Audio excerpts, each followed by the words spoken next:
नमस्कार। तो बात करते हैं 17 फरवरी 2026 की। इस दिन आसमान में एक बहुत ही अद्भुत नज़ारा देखने को मिलेगा। एक रिंग ऑफ फायर, सूर्य ग्रहण। पर रुकिए, ये सिर्फ एक खगोलीय घटना नहीं है। वैदिक ज्योतिष की दुनिया में इसका एक बहुत गहरा, बहुत ही खास मतलब है। तो चलिए आज के इस विश्लेषण में हम सब मिलकर गहराई से उतरते हैं और ये समझने की कोशिश करते हैं कि आखिर ये ग्रहण हम सब के लिए क्या संकेत लेकर आ रहा है। तो सबसे पहले इस तारीख को जरा ध्यान में रख लीजिए, 17 फरवरी 2026। इस दिन जो ग्रहण लगने वाला है उसे एक बड़ा ही दिलचस्प नाम दिया गया है, रिंग ऑफ फायर। ये नाम ही अपने आप में इसकी शक्ति और इसके प्रभाव की तरफ इशारा करता है ना? पर इसका असल में मतलब क्या है, चलिए समझते हैं। देखिए, ऐसा तब होता है जब चंद्रमा पृथ्वी से अपनी रोज की दूरी से बस थोड़ा ज्यादा दूर होता है और इसी वजह से वो सूरज को पूरी तरह से ढक नहीं पाता। नतीजा ये होता है कि सूरज का जो सेंटर है वो तो काला हो जाता है, लेकिन उसके चारों तरफ एक चमकदार आग की अंगूठी जैसी दिखाई देती है। और बस इसी को कहते हैं रिंग ऑफ फायर या वलयाकार सूर्य ग्रहण। अब आते हैं सबसे दिलचस्प बात पर। ज्योतिष की नज़र से ये ग्रहण इतना खास क्यों है? पहली बात, ये फाल्गुन महीने की अमावस्या को कुंभ राशि में लग रहा है। और सिर्फ इतना ही नहीं, उस वक्त धनिष्ठा नक्षत्र का प्रभाव रहेगा। पर सबसे बड़ी बात, कुंभ राशि में सूर्य, राहु, चंद्रमा, बुध और शुक्र, ये 5 ग्रह एक साथ होंगे। ग्रहों का ऐसा जमावड़ा, मतलब एक पावरफुल कंजंक्शन, इस घटना को असाधारण रूप से शक्तिशाली बना देता है। तो ठीक है, हमने खगोलीय और ज्योतिषीय स्थिति को समझ लिया।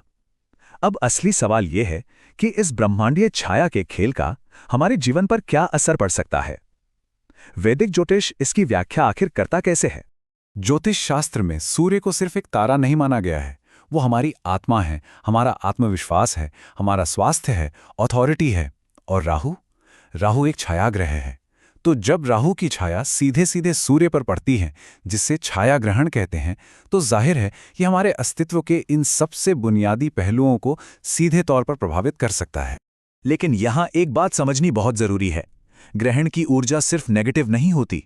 हाँ, ये सच है कि ये मानसिक अस्थिरता या फैसलों में भ्रम पैदा कर सकती है, लेकिन साथ ही ये हमारे इंट्यूशन यानी अंतर्ज्ञान को बढ़ाने, एक नई शुरुआत करने और कर्मों के पुराने हिसाब किताब को बराबर करने का एक जबरदस्त मौका भी देती है। मतलब ये एक दोधारी तलवार की तरह है। और ये बात बिल्कुल सही है, ये समय अचानक होने वाले बदलावों का हो सकता है। ऐसे बदलाव जिनकी शायद जरूरत हो, या फिर ऐसी सच्चाइयों के सामने आने का जो अब तक कहीं छिपी हुई थीं।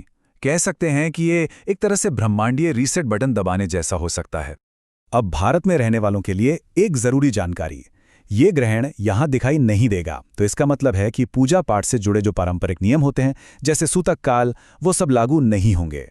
लेकिन ज्योतिष्य मानता है कि ग्रहों की ऊर्जा किसी सीमा में नहीं बंधी होती, उसका असर तो सार्वभौमिक होता है, यूनिवर्सल होता है। चलिए अब उस हिस्से पर आते हैं जिसका अक्सर सबको इंतजार रहता है, यानी अलग अलग राशियों पर इस ग्रहण का क्या अच्छा या बुरा असर पड़ सकता है। आइए इसी पर एक नजर डालते हैं। तो यहाँ एक छोटा सा ओवरव्यू है। ज्योतिषीय विश्लेषण के मुताबिक मेष, कर्क और धनु राशि वालों को सबसे ज्यादा फायदा मिलने की संभावना है।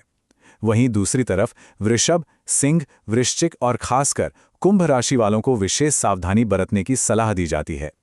बाकी जो राशियां बचीं, उनके लिए इसका प्रभाव मिला जुला सा रह सकता है। जिन राशियों को फायदा होने की उम्मीद है, उनके लिए ये समय वाकई शानदार हो सकता है। मेष राशि वालों को करियर में तरक्की मिल सकती है। कर्क राशि वालों के जीवन में पॉजिटिव बदलाव और परिवार में खुशियां आ सकती हैं। और धनु राशि वालों के लिए करियर और भाग्य दोनों में सुधार देखने को मिल सकता है। अब बात करते हैं उन राशियों की जिन्हें सावधान रहना है। वृषभ राशि वालों को पैसों के मामले में बहुत सतर्क रहना होगा। सिंह राशि वालों को अपनी सेहत और मान सम्मान को लेकर सजग रहना होगा। वृश्चिक राशि वालों को स्वास्थ्य और धन दोनों पर ध्यान देना चाहिए। और कुंभ राशि वाले, वे सबसे ज्यादा प्रभावित हो सकते हैं क्योंकि ग्रहण उन्हीं की राशि में हो रहा है। इसलिए उन्हें मानसिक शांति बनाए रखने पर सबसे ज्यादा जोर देना होगा। लेकिन रुकिए, कहानी में एक और दिलचस्प मोड़ है।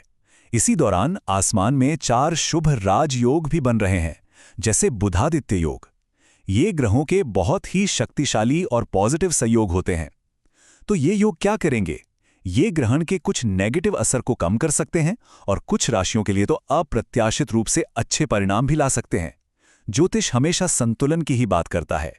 तो सवाल ये उठता है कि अगर किसी की राशि उन राशियों में से है जिन्हें सावधान रहने की जरूरत है, या कोई भी बस इस शक्तिशाली ऊर्जा का सही तरीके से सामना करना चाहता है, तो क्या किया जा सकता है? चलिए अब कुछ व्यवहारिक उपायों की तरफ चलते हैं। देखिए, 4 बहुत ही सरल उपाय बताए गए हैं। सबसे पहला है मंत्र जाप, खासकर सूर्य मंत्र, ओम घृणी सूर्याय नमः। दूसरा है धर्मार्थ कार्य, मतलब दान पुण्य करना, जैसे गेहूं, गुड़ या तांबे जैसी चीजों का दान, या फिर जरूरतमंदों को भोजन कराना। तीसरा उपाय है सचेत रहना, यानी ध्यान और योग के जरिए मन को शांत रखना और जानबूझकर नकारात्मक विचारों से बचना। और चौथा उपाय, जो कि बहुत प्रैक्टिकल है, वो ये कि इस दौरान जीवन के कोई भी बड़े फैसले या नए फाइनेंशियल इन्वेस्टमेंट्स को कुछ समय के लिए टाल देना ही बेहतर है। और अंत में एक बहुत ही महत्वपूर्ण बात, ये सभी भविष्यवाणियां और उपाय सामान्य हैं, जो राशि पर आधारित हैं। किसी एक व्यक्ति पर इसका क्या सटीक असर होगा, ये पूरी तरह से उसकी अपनी जन्म कुंडली पर निर्भर करता है, जो कि हम सब जानते हैं हर किसी के लिए अलग होती है। तो ये पूरा विश्लेषण हमें एक बहुत बड़े सवाल पर लाकर छोड़ देता है। क्या आसमान में चमकते ये ग्रह केवल हमें आने वाले समय के लिए कुछ संकेत देते हैं, हमें आगाह करते हैं, या फिर वे हमारा भाग्य पूरी तरह से तय कर देते हैं? इस पर विचार जरूर करना चाहिए।